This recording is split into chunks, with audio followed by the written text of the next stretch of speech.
Hello my dear friends and welcome to my channel. My name is Barbara and today we're going to be looking at the tragic flaw. So very excited to get into this topic. I know it's not really astrology related, but it kind of is because we talk about shadows a lot in astrology. So I will make all the connections for you guys. As usual, this is based off of my experience and things that I have observed. So you guys can take what resonates and leave behind what does not. So let's go ahead and look at what the tragic flaw is. So I learned this concept way back in grade 11, I think it was, in English class actually. And it's so funny how some things stick with you, in the educational system, like the one-off thing that you actually learned. Anyways, so back in school, we talked about the tragic flaw. It was in English class, it was in literature. And overall, what this means in literature is, the main character has this like one flaw that's like the character's downfall. And that's the thing. And it's so funny because, as someone who loves astrology and psychology and all the things, really, I love so many things. But as I love these things, I love to observe people, observe human behavior, and basically research people and understand them a little bit better. That's partly how I did get into astrology. There were people who were in certain positions and I'm like, how did they get there? And then I'm kind of like, I'm going to look at their natal chart. What is it that made them, be the way that they are? And these types of things. So through exploring certain individuals, and it's so interesting to see how different people learn in different ways. But anyways, through exploring all of these different individuals, I have come to my own conclusions about certain things. So I hope you guys are excited to hear them and maybe it's going to spark some thought within you guys as well, because it's really, really important, me being a Scorpio stellium, to integrate your shadows in life. I keep talking about this. I slip it in here and there in my videos because it's like you don't want your shadows driving you. You want to be the one who's going to be in the driver's seat. So the more that you learn yourself, the more that you learn what your shadows are, your unconscious traits, and these types of things, you're not going to fall into the energy of the tragic flaw. See how it's all related? So what I've observed in a lot of these people, it's like the question would always come down to is kind of like, how do they become so successful if they have this huge flaw that's going on? Sometimes you're going to see people fall into addiction. Sometimes you're going to see people fall into, well, mainly with a lot of these successful people, it is some form of addiction, whether it's drugs, escapism, partying, whether it is a sex addiction, all these types of things. But the question then, gets triggered into the energy of, okay, well, what is leading that addiction? Now, I have so much to say about addictions. I'm just going to kind of scratch the surface here with the energy of addiction, but most of the time it's connected to trauma. So when we look at things like, energy work and manifestation, and it's kind of like focus on this one thing and you're going to manifest it. I actually speak about this in my Law of Attraction Doesn't Work Unless You Do video. It's kind of like this concept is great, right?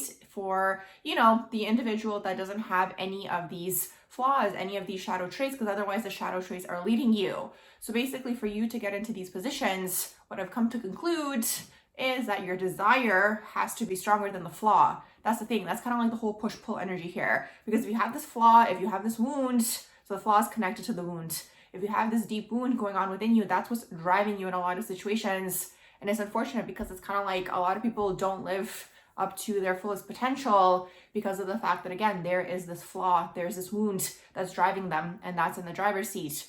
So I talk a lot on this channel about the 3 most wounded chakras from what I've observed. I'm going to add a 4th in there now, actually, as well, from the collective. So the biggest wounds in the collective, again, just scratching the surface here. Maybe one day I'll make a deeper video. I did way, way back, but I don't even know where that video is at this point anymore. Probably took it down. But the 3 biggest wounds in the collective are root chakra, and there's no order here. I'm just kind of going from the bottom up. But it's kind of like these are the unconscious collective wounds, and it's kind of like this is what's always in the driver's seat for people. So root chakra is bottom of your spine. It's going to be your lower back area. It's going to deal with your finances. It's going to deal with your security, your survival, generational things. Generational trauma is going to be in here. Family things, family matters. That's all stored in the root chakra. So when you're in the survival mode, things like food and death and fear of death and all these things, when you're in survival mode and you're constantly kind of like trying to get to the next paycheck, you are in survival mode is really what that is. You can't think outside of the box. You can't go into the higher chakras. Now, I'm not going to go too much into what my theories about that are. I'm sure some of you guys are going to catch my drift energetically. I'm sending the telepathy energy out there, but I'm sure you can put all the pieces together from all the previous videos that I've recorded when I go a little bit more into the metaphysics of it all. So that's the root chakra, and that's kind of what's going on there. So that's a huge wound in the collective. It's the finances. And honestly, something that I've been recently thinking about is that I think that a lot of us keep coming back or have been trapped in the reincarnation wheel because we're here to master exactly that, because it's a material plane. So it's kind of like we keep coming back to master the material plane. Just a theory, okay, that's just my thoughts. So that's kind of what's going on with the root chakra. And a lot of people have this wound. You're in scarcity mentality, or you're in poverty mentality, or it's like you just have an unhealthy relationship with money, or you're in survival mode, all of these things. So it's kind of like when you're in survival mode, it's hard to get out of it. It's kind of like you need someone to pull you out. First of all, bring it to your awareness, and it's like you have to work really, really hard. But that's the whole thing. So that's the root chakra, a huge wound in the collective. And other things, like I mentioned, food, it's kind of like if there's a lack of food, root chakra gets triggered. If there's a fear of death, root chakra gets triggered. These types of things. That's what's happening with the root chakra. Again, just scratching the surface here to give you guys an overall idea. Usually these chakras, when they're wounded, they do manifest into a physical problem. You know, it's like one time when I was doing Reiki, I had a client who came to me and was like, oh, I have, you know, all this lower back pain and I don't know where it's coming from. And I was like, I feel like there's an issue around money. And it's so funny because they ended up saying to me that somebody owed them a lot of money. So there it is. It manifests physically in your body. That's the root chakra. Then we have sacral, huge wound in here. This is sexuality, okay? It's hypersexualization or repression of sexuality. We have both existing at the same time in our collective through either cultural, societal programming, one of them, and the other one's also cultural and societal programming, where it's like in your face, it's very visual. It's like people doing the most on a stage these days. So that's kind of what's happening. So it's wounding. It's a huge wounding. And not only is it a wounding, it's creating an internal conflict within people because you're getting, you know, two completely contrasting messages. And it's like as soon as a person goes into this like internal conflict, you almost go into like crisis mode is really what that is. And then when you're in this internal crisis, you can't operate, you can't function because it's like, that's the whole thing with manifesting, I find also. It's like when something's not coming through, it's because you are at an internal crisis where it's like part of you believes this thing, part of you believes that thing, and that's why it's not coming through because it's like you have these two opposing beliefs existing at the same time. So that's the thing with the sacral chakra. It affects your vulnerability, affects your emotions, it affects your ability to manifest, interestingly enough, that I just mentioned manifesting, because it actually affects your ability to manifest when the sacral chakra is wounded. So isn't it interesting that it's a huge wound perpetuated through our societal, you know, belief systems and all these things? Just gonna slip that in there for some thought. So that's kind of what's going on with the sacral chakra. It is depicted by the color orange. Root chakra is depicted by the color red. So it goes in the order of the rainbow. And the sacral chakra also deals with your feminine energy. Huge wound in the feminine energy. I've spoken about this a lot. So I'm not going to go too much into depth for those of you who have been here for a while. For those of you who are interested in learning more, check out my metaphysical videos. I talk way more about these things here and there in all of the videos. I touch on them. That's kind of what's going on with the sacral chakra. It also is fueled in the addiction energy that I mentioned earlier. So codependencies, whether it's you're addicted to relationships, whether it's you're addicted to shopping or spending or self-sabotage or drugs and escapism and alcohol and substance abuse, traveling, working, being a workaholic, all these things come from a wounded sacral chakra. It comes from a deep-rooted trauma in here. I actually do have a theory that SA, I hope some of you guys catch my drift, what I'm talking about when I say SA. So it's sexual abuse, so trigger warning. So I do have a theory that, you know, this does sometimes lead to some form of addiction. But anyways, that's a different topic for a different day. Just again, planting that seed in there just to spark thought. That's kind of what's going on with the sacral chakra. And then we go into the solar plexus.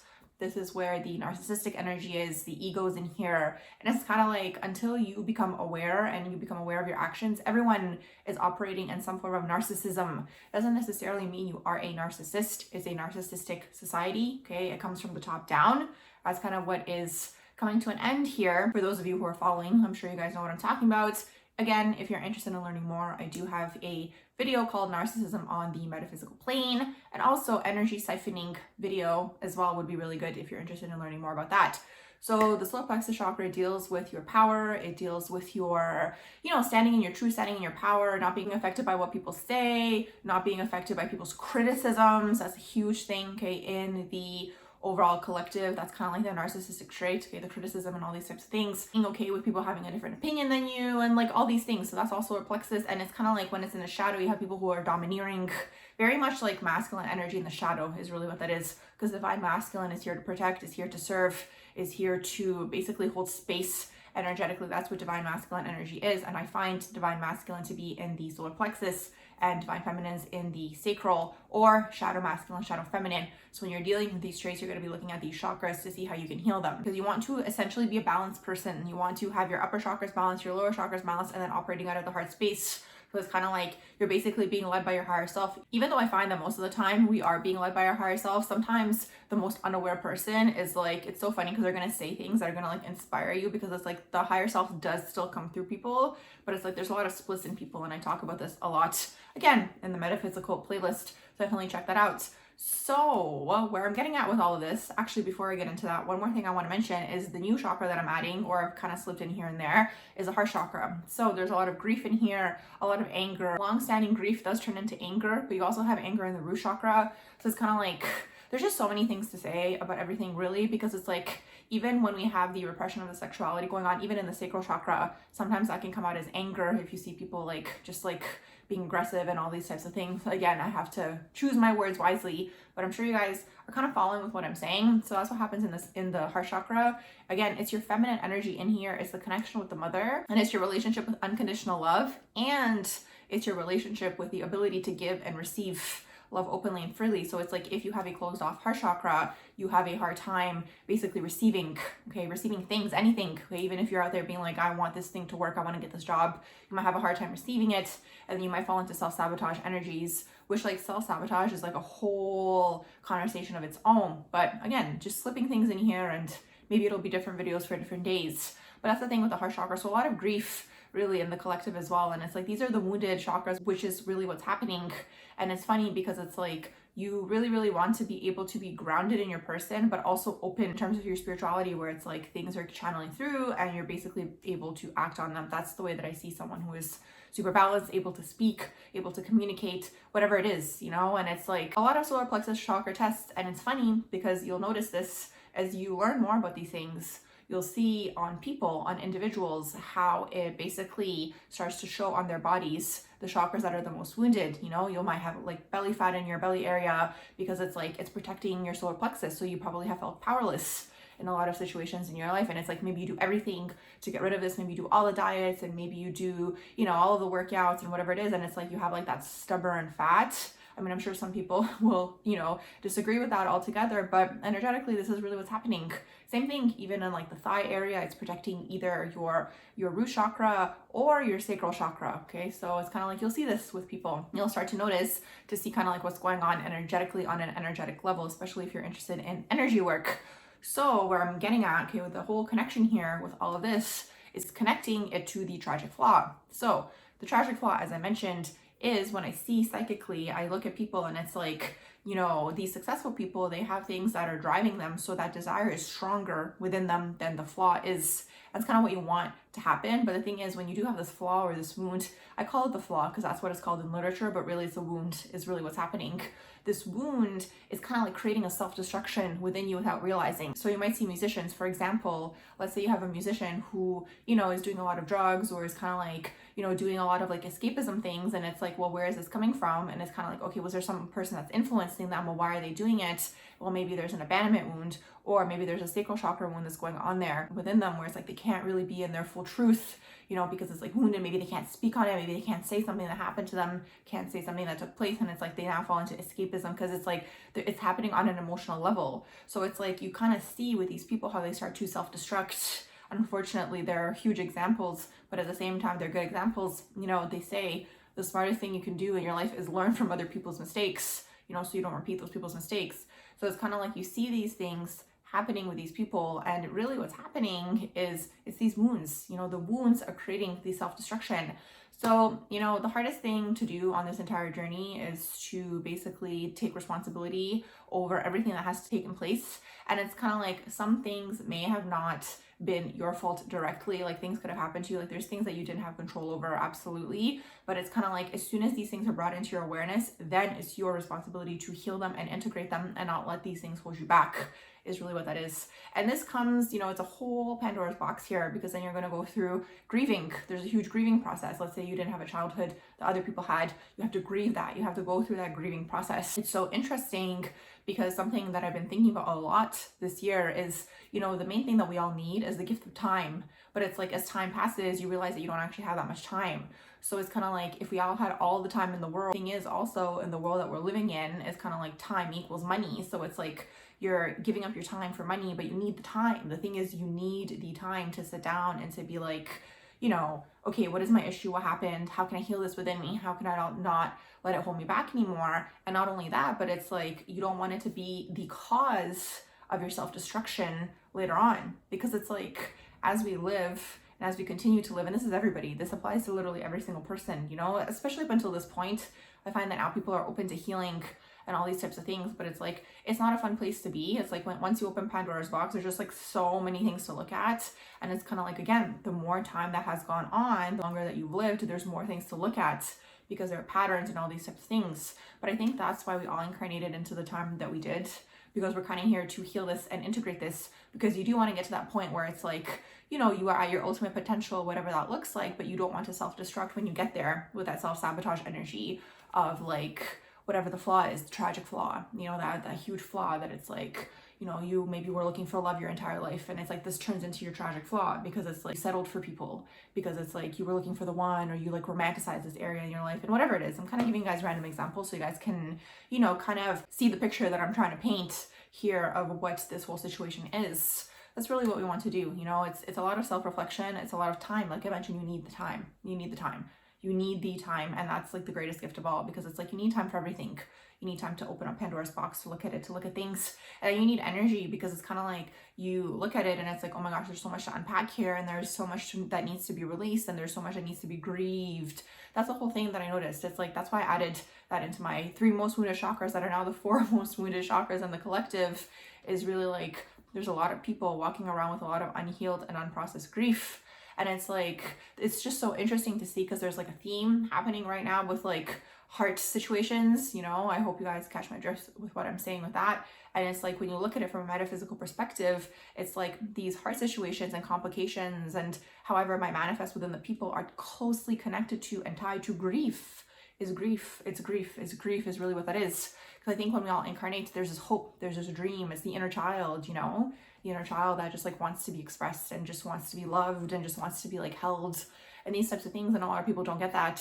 And it starts from there, is really what that is, the grief. And it's kind of like, it kind of, you know, perpetuates throughout your life into different situations and manifests into different ways and bigger and bigger and bigger, until you finally get to that point where it's like, you know, we need to basically look at this, and we need to, again, open up that Pandora's box and take the things out. And it's like, you know, when you're going through the process, sometimes you'll close up the box, be like, I don't have energy for this. Scorpios are really, really good at this. I'll tell you guys that much. Scorpios are very good at being like, I'm not dealing with this emotion right now. I'm going to look at this other thing for now, and I'll come back to that later. You know, I'll assess that emotion at a later time. But that's the thing, it has to be processed, because otherwise, like I said, it falls into that whole tragic flaw, you know, the whole theory of it all, you know, the whole like, this is your detriment, this is your area of self-sabotage. It's kind of like, this is your downfall. I know it's dramatic, you know, it's like dramatic, and literature is dramatic, but also life is, if you really think about it in one way, shape, or form, it is. So this is what I've observed, okay? This is my whole theory, analysis, observations on the tragic flaw and what tends to happen with people. And the biggest thing to understand here is you can have these flaws, you can have these wounds, you can have these shadow traits, but it's kind of like you have to have a desire that's greater than the shadow trait. But it's like, even if that desire gets you to the place that you're trying to get to, this could be your downfall, the shadow trait. It could be, because it's like, it's almost like you magnetize these things to you. You know what I mean? It's almost like people feel it and people sense it, and they just like come at you. Let's say you struggle with codependency, you're going to attract a lot of narcissists into your life. It's like a moth to a flame, because it's like these people are showing you your reality. And that's another thing that I've been doing. You guys are following this video so far. Now we're going super into the crown chakra. Another thing that I've been doing is like, when I go to certain places, I always think to myself now, and I'm like, what is it internally that I'm thinking of or projecting that's creating this reality outside of me? For example, the other day I'm at the park. Usually I'm there on my own, okay? Usually I'm there, there's nobody around. And there was this dad with 2 kids. So I'm thinking in my head, and I'm just like, well, what is it internally that is projecting this into my reality now? And it's kind of like a dream. You know what I mean? How we analyze dreams. So it could be so many different things. Maybe it is a masculine role, right? Maybe it is the inner child healing. Then you kind of have to look at like, what's going on in the scenario? What is he saying to the children? These types of things. Because it's kind of like, you have to look at dreams, you know, as we analyze dreams, we can also analyze your reality, because it's kind of like the movie Inception, you know? It's like these movies have more truth to them than we think, because in Inception, he is consciously creating, you know, the buildings. He thinks of the buildings, and the buildings pop up and these types of things. So a fun little game that I've been doing. Maybe some of you guys will do it as well. I'm gonna wrap up this video here. So this is my overall video on the tragic flaw, you know, the dramatization of it all, you know. Hope you guys did enjoy my video. If you did, please do like, share, and subscribe. You guys can let me know in the comments below if there's other topics you want me to talk about. Always open to talking about all different things. I love learning. So you guys can let me know, and I hope you all have a beautiful rest of the day.